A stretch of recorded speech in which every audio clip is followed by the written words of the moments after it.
अस्सलामुअलैकुम वरहमतुल्लाहि वबरकात। अल्लाह के नाम से शुरू जो बड़ा मेहरबान और निहायत रहम करने वाला है। राकेश टिकैत एक किसानों का नेता कई महीनों से आंदोलन पर बैठा है और इसके फॉलोअर भी इसके साथ बैठे हैं। एक बार मोदी सरकार ने ज़रा सी हड़काई किया और इस किसान नेता के आंख से आंसू क्या निकले।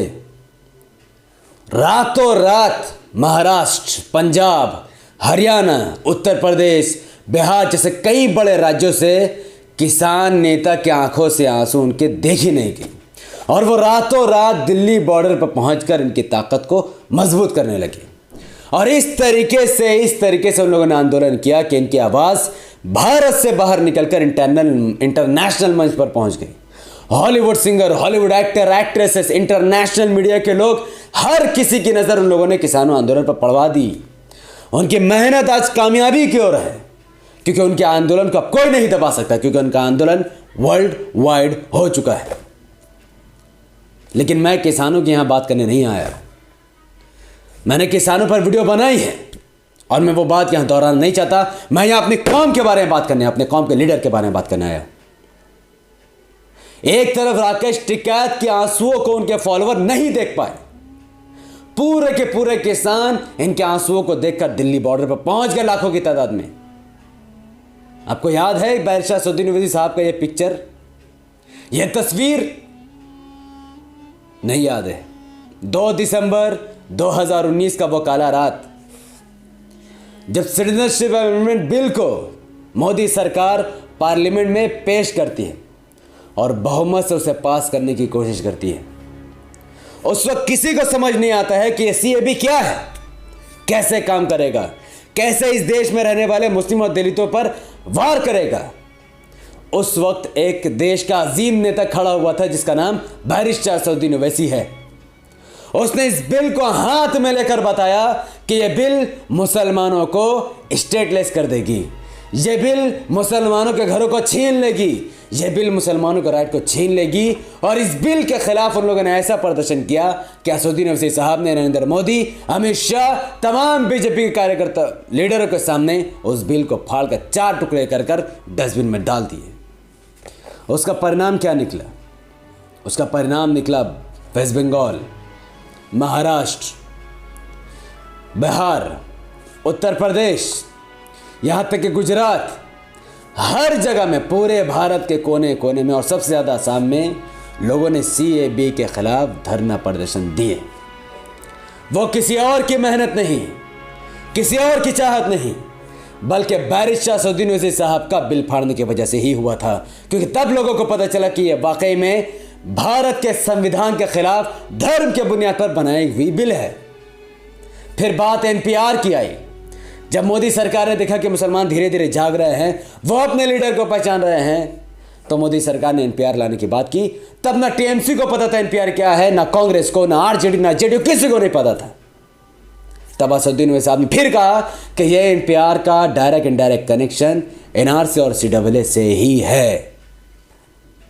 फिर लोगों ने धरना प्रदर्शन दी, आंदोलन दिए, एनपीआर के खिलाफ बॉयकॉट किया और बहुत सारे रीजनल पार्टी ने एनपीआर का सपोर्ट किया। लेकिन उस वक्त भी बैरिस्टर असदुद्दीन ओवैसी साहब अकेला खड़ा था, लड़ रहा था। लेकिन मैं राकेश टिकैत का असदुद्दीन ओवैसी से कंपैरिजन क्यों कर रहा? एक तरफ राकेश टिकैत रोता है तो पूरा किसान दिल्ली में आ जाता है, दूसरी तरफ हमारे कौम के नेता, हमारे कौम के लीडर, भारत का सबसे अजीम सांसद बिल फाड़ देता है। लेकिन जब वोट की बारी आती है तो वेस्ट बंगाल में मैंने अपनी आंखों से देखा है, कानों से सुना है, लोगों से बातें की हैं, मुसलमानों के बस्ती और गली मोहल्ले में जाकर उनसे तबसरा किया है। मैं आपके सामने ये वीडियो को रखना चाहूँगा। ये मुसलमानों का इलाका है, कलकत्ता, राजा बाजार, नारकलडांगा।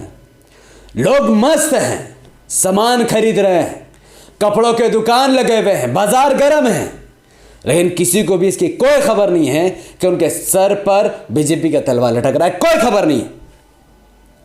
रहने को घर नहीं है, महंगा हो चुका है, बिजली महंगा हो चुका है, खरीदने के लिए पैसे नहीं हैं, लेकिन बाजारों में भीड़ है।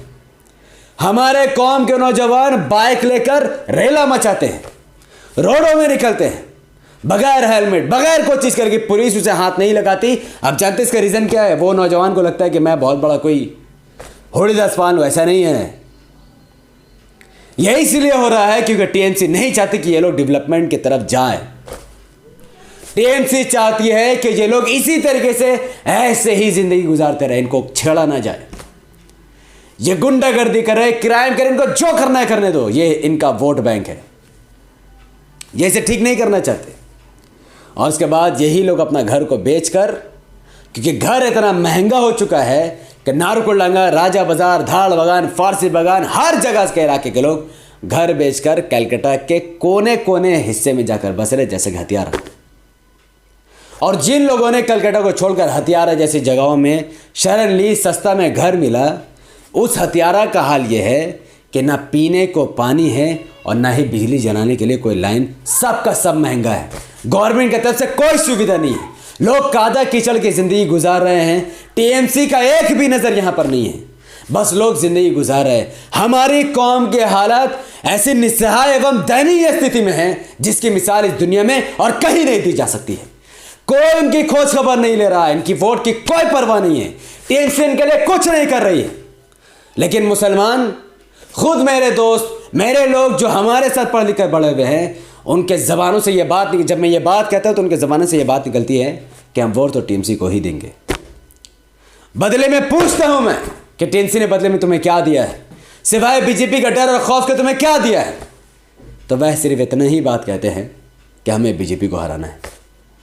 बीजेपी को हराने के चक्कर में ऐसी जिम्मेदारी को लेना जो हमारी जिम्मेदारी नहीं है। हम वेस्ट बंगाल में 30% है, बीजेपी को हराने की जिम्मेदारी हमारी नहीं है, और उन 70% नॉन मुस्लिमों की है जिनको रोजगार चाहिए, जॉब चाहिए, घर रोजी कपड़ा मकान चाहिए। लेकिन मुसलमान ये बात नहीं समझ रहे। सब के सब ओवर स्मार्ट बने हुए हैं, सब के सब। पॉलिटिक्स में कोई नॉलेज नहीं, कोई नॉलेज नहीं इनको, बस जी रहे हैं, झंडा उठा रहे हैं, गैर कौम के पीछे चलकर उनको अपना लीडर समझ रहे हैं, लेकिन अपना अंजाम उनको नहीं दिख रहा है। तो अगर राकेश टिकैत रोता है और उसके पीछे पूरा का पूरा उसका कौम पीछे खड़ा हो जाता है, तो क्या वजह है मुसलमानों के बारिश असदुद्दीन ओवैसी तुम्हारे लिए उस बिल को फाड़ता है जो संविधान के खिलाफ, जो तुम्हारी जिंदगी को बर्बाद करने वाली थी, और तुम उसका साथ नहीं देते। वोट देने की बात आती है तो तुम कहते हो कि नहीं, हम टीएमसी को वोट देंगे बीजेपी को हराने के लिए, एमआईएम का नाम नहीं सुनना चाहते थे। और जब बोलने की बात आती है कि सांसद में मुसलमानों के लिए कौन बोलेगा, आज पार्लियामेंट में ट्रिपल तलाक के खिलाफ कौन बोलेगा, आज पार्लियामेंट में पहलू खान के लिए कौन आवाज उठाएगा, आज पार्लियामेंट में तब्दील अंसारी के लिए कौन आवाज उठाएगा, आज पार्लियामेंट में हाफिज जुनैद के लिए कौन आवाज उठाएगा, आज पार्लियामेंट में मोहम्मद अखलाक के लिए कौन आवाज उठाएगा, आज पार्लियामेंट में मुसलमानों के खिलाफ हो रही बर्बरता के लिए कौन आवाज उठाएगा, हजारों मुसलमान जेल में उनके खिलाफ कौन आवाज उठाएगा, मुसलमानों के पास आरक्षण नहीं उसके खिलाफ कौन आवाज उठाएगा, मुसलमानों के पास जॉब नहीं उसके खिलाफ कौन आवाज उठाएगा, मुसलमानों की हालत बदतर होते जा रही है उसके लिए कौन आवाज उठाएगा? तो सब के सब एकमत होकर बोलते हैं कि असदुद्दीन ओवैसी उसके लिए आवाज उठाएगा। तो ये कौन सी मुनाफिकत है, ये कौन सी बुज़दिली है, और ये किस चीज का डर है कि जब तुम्हें पता है कि तुम्हारी आवाज TMC, Congress, RJD, JDU, CPM नहीं उठा सकती है और बीजेपी से तुम्हें कोई लेना भी देना नहीं है, और जब तुम्हारी आवाज तमाम पार्टियों को छोड़कर बारिश असदुद्दीन ओवैसी साहब उठाना चाहते हैं, एमआईएम उठा रही है कई सालों से, तो तुम वोट उसको देने के बजाय कह रहे हो कि हम टीएमसी को वोट दें। ये कौन सा लॉजिक है? कहां गई तुम्हारा जहन, कहां गई? रब्बे काबा की कसम कहकर कहता हूं कि जब से मैं कलकत्ता 3 दिन मेरा हो चुका है, मैंने अपने कौम के लोगों से बात की, उनके हालात को देखकर सिवाय रोना कि मुझे कुछ नहीं आता है, क्योंकि वो अपने फ्यूचर को नहीं देख रहे हैं, अपने फ्यूचर को अपने हाथों से कत्ल कर रहे हैं। टीएमसी द्वारा बहकाए गए हैं, कांग्रेस द्वारा बहलाए गए हैं, सीपीएम द्वारा फुसलाए गए हैं, और सब के सब मिलकर उनका वोट को नोच रहे हैं। बदले में ना स्कूल देते हैं, ना कॉलेज, ना हॉस्पिटल, ना इंस्टीट्यूट, कुछ नहीं देते हैं। जो कुछ भी पहले का बना हुआ है आज भी वही बना हुआ है, नया कुछ भी नहीं बना है। और अगर मुसलमानों के पास पैसे नहीं घर खरीदने की, अगर वो अनडेवलप्ड जगह में घर खरीदते हैं, तो वहां उनको उसी हालत में छोड़ने पर मजबूर कर दिया जाता है। कोई पूछना नहीं जाता उनके लिए, कोई नहीं, किसी को परवाह नहीं है। जो शहर में वो शहर में, उनको कोई परवाह नहीं मुसलमानों की। ये मुसलमान कैसे मुसलमान है? रसूलुल्लाह सल्लल्लाहु अलैहि वसल्लम फरमाते हैं कि मुसलमान एक जिस्म के मानिंद है। अगर एक मुसलमान को भी तकलीफ होता है तो पूरे उम्मत को उसकी तकलीफ महसूस होती है। जैसे कि अगर सर में दर्द है, पूरा जिस्म बुखार हो जाता है। पूरा जिस्म उस दर्द को महसूस करता है, वैसे ही कौम, एक उम्मत उसके जिस्म के मानिंद है। लोग परेशान हैं, बदहाल हैं, पीने को पानी नहीं, बिजली महंगा है, घर नहीं ले पा रहे, लेकिन कोई उनके लिए बोलने वाला नहीं है। सब के सब दीदी टीएमसी, दीदी टीएमसी कर रहे हैं। अपना कोई डिमांड नहीं लोगों के पास। शर्म आनी चाहिए लोगों को। वेस्ट बंगाल में पुलिस कांस्टेबल के लिए नौकरी लगी है। बंगाल में बंगाली में ही आपको एग्ज़ाम देना है, आप उर्दू में नहीं दे सकते, मात्र बंगाली में। और हमारे कलकत्ता में मेजॉरिटी मुसलमान उर्दू लैंग्वेज में पढ़ते हैं। मैं आपसे पूछता हूं कि अगर जो लड़का, जो तालिब इल्म उर्दू में 12 साल अपनी इल्म को हासिल करता है, स्कूलों में जाकर, मदरसे में जाकर, क्या वो इस कांस्टेबल का एग्ज़ाम दे पाएगा? क्या वो कभी पुलिस बन पाएगा? क्या वो अपने घर वालों को गरीबी से निकाल पाएगा? नहीं निकाल पाएगा। और ये मैं बात लोगों से कह रहा हूं, कानों में जूई रेंग रहा है, उनके कानों में जूई रेंग रहा है। और इस कांस्टेबल में तमाम वो लोग चल जाएंगे जो हमें पसंद नहीं करते हैं। और फिर वो लोग कहेंगे कि पुलिस हमारे साथ नहीं देती दंगा में, क्योंकि हमारे लोग है ही नहीं।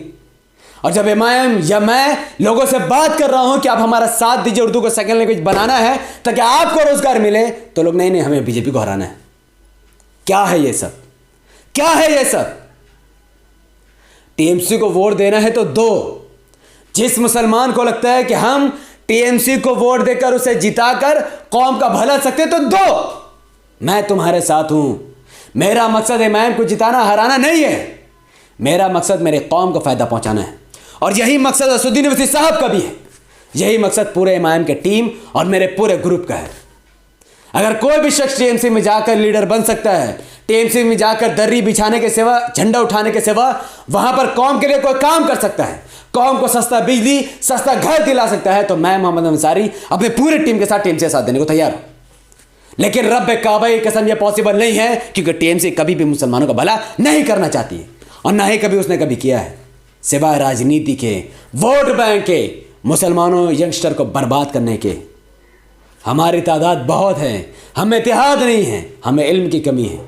और ये अवेयरनेस आप सब फैलाए ना फैलाए, मेरी ज़िंदगी है, मैं जब तक यहाँ हूँ, जब तक जिंदा हूँ, मैं इंशाल्लाह ये अवेयरनेस फैलाता रहूँगा। और एक वक्त दूर नहीं है कि जब राकेश टिकैत के लिए लाखों किसान दिल्ली पर पहुँच गए, वो वक्त दूर नहीं जब असदुद्दीन ओवैसी साहब भी एक बार इमोशनल होकर, परेशान होकर, गम के हालत में, जब उन्हें कुछ नहीं समझ में आएगा, और ऐसा वक्त आएगा जब वो लोगों से कहेंगे कि मुसलमान मुत्तहिद हो जाओ, और वो मदद के लिए बुलाएंगे, तो इंशाल्लाह पूरे भारत से लोग एक साथ होकर, उनका एक मत होकर उनका साथ देंगे। तब पूरे भारत में कम से कम 100 से भी ज़्यादा हमारे एमपी होंगे, पूरे बंगाल में 90 से ज़्यादा एमएलए होंगे, और कम से कम 1000 से ज़्यादा कॉर्पोरेटर होंगे, और हर स्टेट में ऐसी सरकार होगी जो एमआईएम के साथ गठबंधन में सरकार बनेगी। वो आज पॉसिबल नहीं है, लेकिन आगे जाके ज़रूर होगा।